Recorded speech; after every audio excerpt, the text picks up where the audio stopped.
Hi guys, welcome back to JayDemy. Today we are going to discuss about AWS Elastic File System. Generally NFS, how it works, same way Elastic File System also it will work. And this will also only supports for AWS Linux instances, not for the Windows instances. In the same way EFS will also work. Coming to AWS EFS, Elastic File System is scalable and highly available serverless service. You don't want to worry about your underlying infrastructure. You just create it and you just set and forget it. It can be used with AWS cloud services and as well as on-premise resources, and it is built to scale on demand to petabytes of scalable storage without any distributing your applications. You can grow and sync your file system automatically as you add and remove files, eliminating the need to provision and manage capacity of accommodate with EFS. What are the offerings EFS is giving? It provides you choice of creating file system in the regional or one zone storage class. Regional class stores the data or spans across multiple availability zones, and one zone storage class will store data redundantly within only one availability zone that we are specifying at the time of EFS creation. And in this storage class you can save up to 47% of your cost. And EFS is designed to provide massively parallel shared across access to the thousands of your Amazon Elastic Compute Cloud instances, that is EC2 instances, AWS containers and serverless compute services, which includes Amazon ECS, Amazon EKS, Fargate, and AWS Lambda, enabling your applications to achieve high levels of aggregate throughput and IOPS with consistent low latencies, where we can use Elastic File System, analytics and machine learning. So EFS provides you the ease of use, scale, performance and consistency need for machine learning and big data analytics workloads. Data scientists can use EFS to create personalized environments. In AWS, we have Amazon SageMaker, which integrates with EFS for training jobs, allowing data scientists to iterate quickly. Containers and serverless persistent file storage. EFS enables customers to persistent data and state from their containers and serverless functions, providing fully managed, elastic, highly available EFS storage. And EFS provides you shared persistence layer that allows stateful applications to easily scale up and down, such as DevOps, web serving, web content systems, media processing, machine learning, analytics, search index, and stateful microservice applications. Move to managed file system. Even you can use EFS with the on-premise. Move your business critical or Linux based applications to managed file system with EFS, with lowering TCO, total cost of ownership. Coming to application testing and development. Yeah, you can provision or duplicate, scale or achieve your test development and production environments with just simple clicks, enabling your organizations to more agile and responsive to the customer needs. Amazon EFS delivers a scalable and highly available solution that is ideal for a development workloads.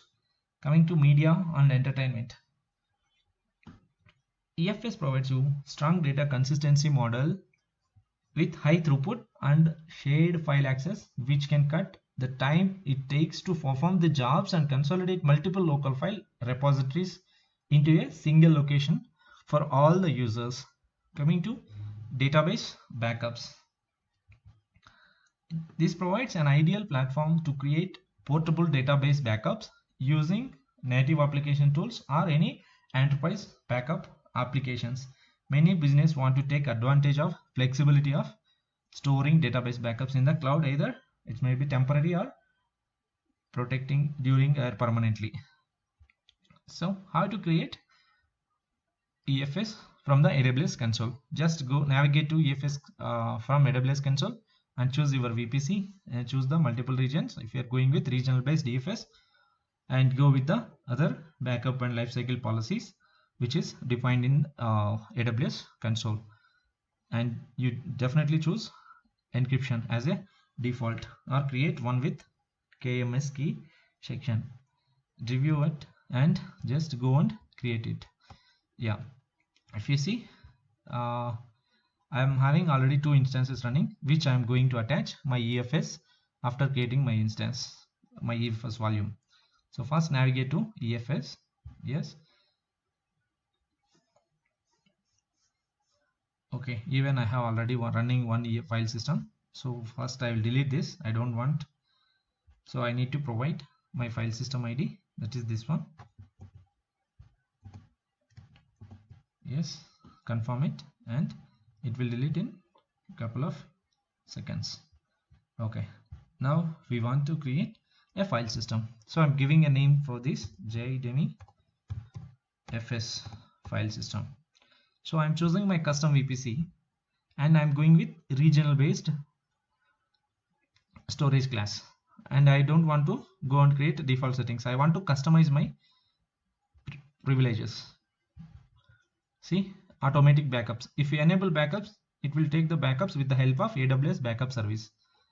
And lifecycle management, it automatically saves money as access pattern. Assume you are not accessing your data since 30 days, it will move to standard class to infrequent access storage. In the same way, it will applicable as per your requirement. That is as we are configuring here, either 7 days or 90 days.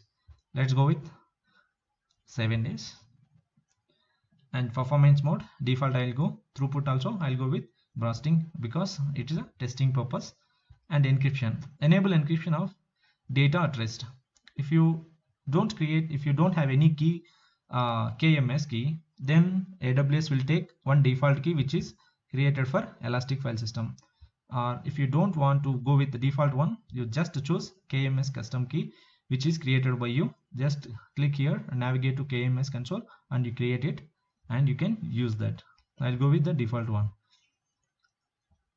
Yes, here we need to choose a network. I'm going with 1A and 1B availability zone. Here I'm choosing my subnet. IP I'm leaving it as default. AWS will allocate for me. I can choose any of the security group which is having the port opened 2049 from the source anywhere or specific EC2 instance. The same way I will choose same for 1B availability zone also.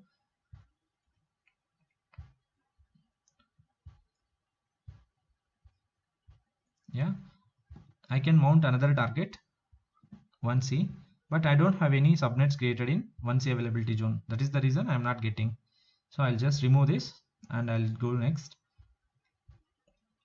This policy, if you want to restrict the this file system to specific users, you can go and you can write your custom policy, or you can just go with existing policies.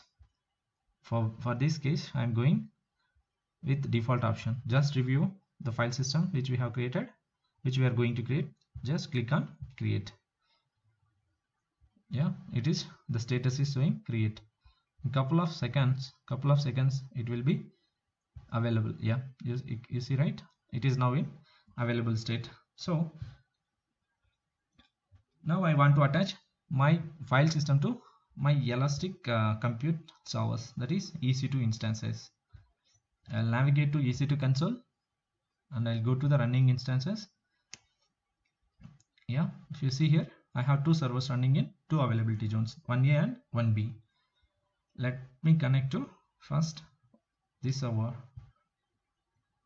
Yeah, I hope you guys are already aware how to create Linux instances and how to connect to that. So after that we will create EFS and then we will connect to it. We will connect to EC2 instance and we will verify whether it is working or not. Right? Yes, I gave the IP address of my server and I'm just click on open. Yes, it is prompting to open. Yeah, if I verify whether the file system is exist or not, so I don't have any EFS file systems exist. So first what I need to do, sudo m update -y, just I'm updating the packages. it is saying no packages marked for update. It's a good. Okay, let me increase this.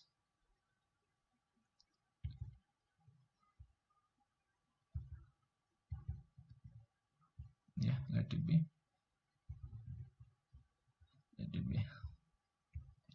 So for just our identification purpose, I'll just mark this color as any other color. Sugar color, modify to, I'll choose green. Just okay and apply.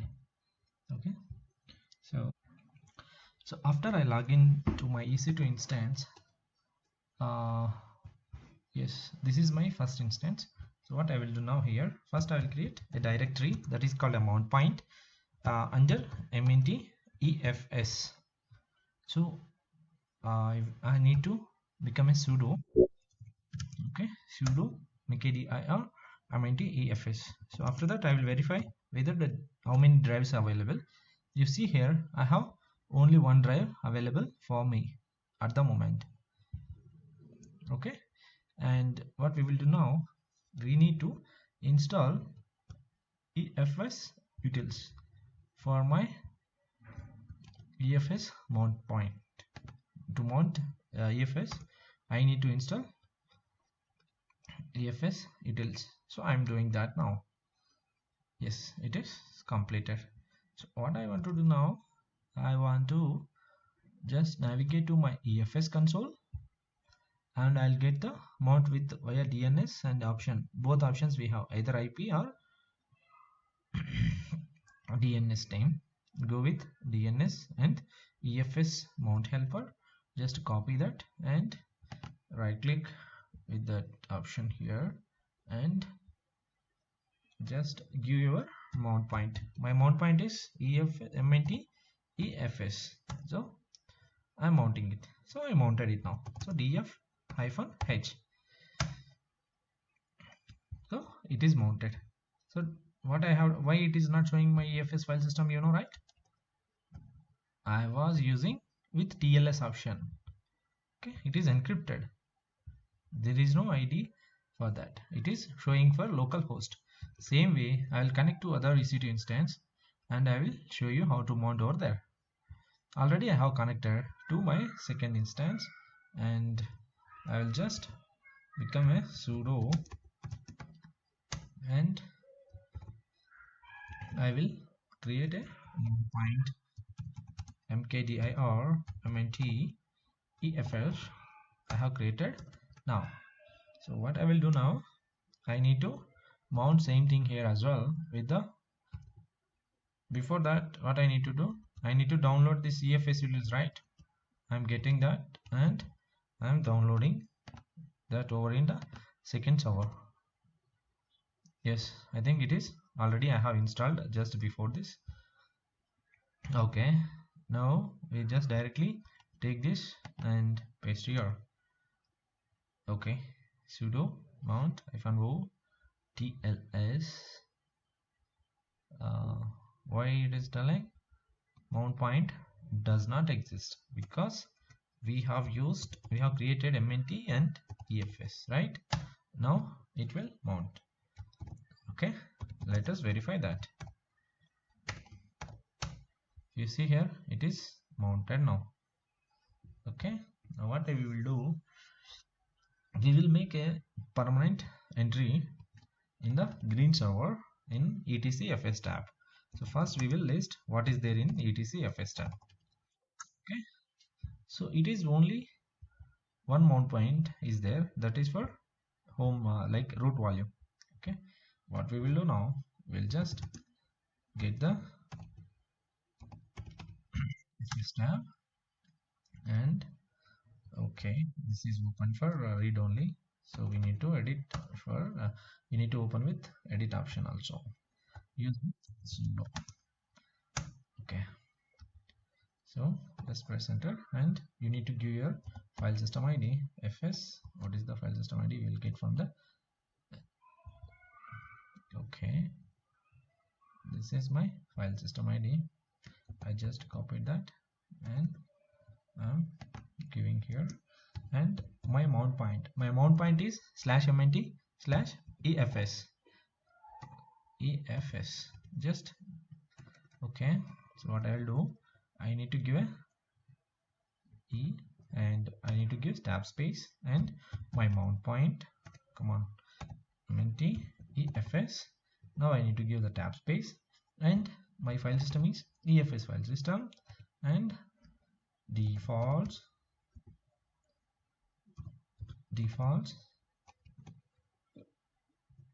come on, no file.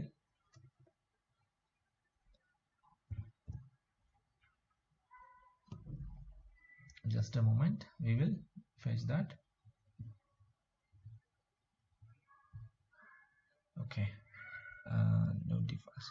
Yes, if you see here, using EFS mount helper, yeah, how it works. If you see here, the mount helper defines a network file system through. Just a moment, I will check that. Okay, see, use the _net dev option used to identify network file system when mounting your file system automatically. If netdev is missing, _netdev is missing, your EC2 instance might stop responding. This result is because network file system need to be initialized after compute instance starts its networking. So we will go with this option as well. Okay, so I'm giving that option here, and I will also give no fail, and I'll go with the option. Okay, now I'll just come out and I'll save this. So I have given a permanent entry in the green server. Okay, what I will do, I'll navigate to red server and I'll just, what is the content is there in etc fs tab. So if you see here, only for root volume I have entry in fs tab. The same way I will do in green server as well, etc fs tab. You see I have two entries here. So like what I will do, I'll reboot both the servers. I'll reboot both the servers and I will verify whether my EFS volume will be available even after reboot also or not. So I have rebooted green server first and I will reboot. But where is the reboot? Yes, sudo reboot. Okay, I have rebooted now. Same thing we can do from the console itself. Navigate to any one of the server and take server one, go to the instance state, just choose reboot instance. So it will reboot the machine from the console. But if you do in console, it will take little while. Same thing will take very quickly in CLI. So what I will do now, I'll just restart my session again. I think it's not boot up. Okay, no problem. Again we will do the restart. This time it is connecting. So what I will do, df-ht, I will again type. If you see here, my EFS volume still remains. The same thing I will verify in my red server. Come here and just restart the session. Yes, it is restarted. Just clear this and execute the same command here. There is no EFS volume here. If you see the same thing, I have here, right, my EFS volume. Okay, I didn't made any entry in my etc fs tab for permanent mount.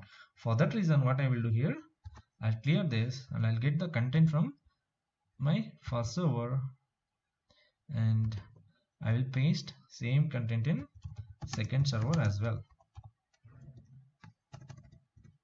So under etc fs tab, click on this, just press 4, it will directly navigate to next line and just press escape and WQ for save, and you can do reboot and you can test it. This time we will do the reboot from the console. Okay, this is 215 server. I'm referring to private IP. Okay, always I will refer only private IPs. Just reboot the server, reboot it. I have rebooted now. So until it will come to the booting, what I will do, I'll just navigate to EFS. Yeah, if you see this EFS, it is having 8 exabytes of storage. You don't want to worry about your data, how much you are storing it. You just create it and forget about your EFS file system. And don't forget to mount in EFS tab. Otherwise, it will be deregistered from the instance whenever your patching activity updated and any reboot occurs for your EC2 machine. So now I have navigated here and I'm just creating few files. Touch 1.txt space 2.txt. I have created. Oh, okay. Sudo. Yeah. Now what I will do, sudo vi 1.txt. Here I'll give hi, welcome to JayDemy. Okay. Escape wq and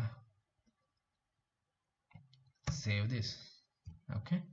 Even I will make few folders inside of my EFS volume. JayDemy. Okay. Come on. Always I'll miss sudo. Now we can just list. So you have all the things in the green server, like text files and everything is there. The same thing we can verify from the red server as well. We have created from the green server. Okay, under EFS here, EFS file system. Just restart the session, navigate to cd mnt EFS and just list it. So you got JayDemy also. So what I will get, we will create one more directory from red server and we will verify in the green server. mkfa, sorry, mkdir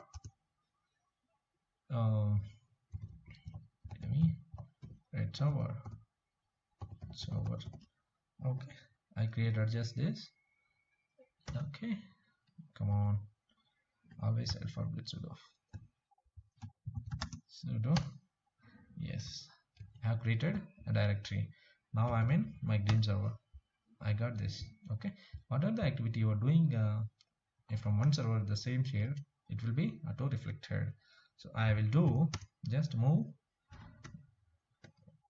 sudo move star dot txt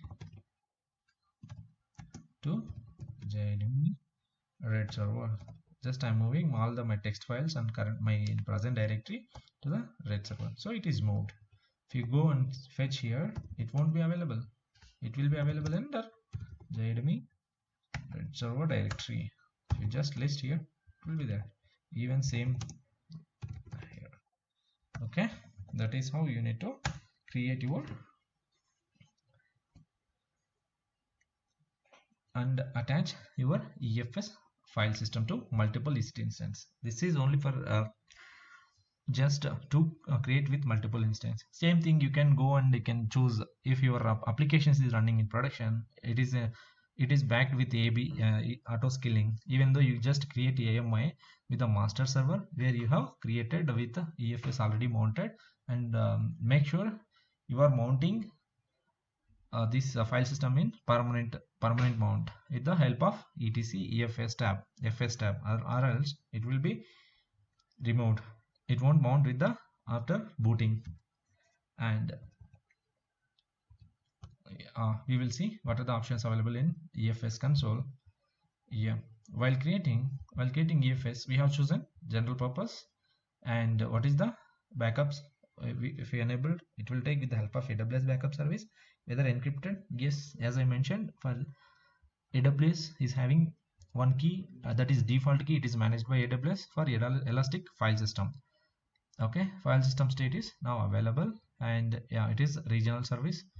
Lifecycle policy we have kept for 7 days since last access. I have few objects in my EFS file system. If that files or objects is not accessed since last 7 days, I am telling to move to standard infrequent. If you see here, now it is in standard only standard storage class. After 7 days, it will move to standard infrequent access. The same way monitoring, here you can see what is the IO and what is the meter size MBs. and what is the throughput. Okay, and file system policy we didn't give, and access points also. So you see network here. Yes, in 1A it is taken and mount, it's considered like one default IPC. It is allocated for my this file system mount target ID in this availability zone. In the same way for second availability zone. Even here we have option to mount with IP, that is 1A. If you choose 1A, you will get this IP. If you choose 1B, you will get the other IP, which is for another availability zone. Yes, so I covered how to create elastic file system and how to mount it to the already running EC2 instances. If you know, I think you guys already know how to create EC2 instances, and so you can create this elastic file system and you can mount it to your Linux instances. If you have any doubts, feel free to buzz me on my YouTube description. In the same I will provide you the links from where you will get these links, how to install, what are the commands I have followed while creating and mounting this file system. I will provide you the links in the description. So that's all for today. Please, if you still not subscribed my e-learning platform, please do. You'll get notified when I update my new videos to the e-learning platform. And thank you guys, thanks for your time for watching, and please like and share. Thank you.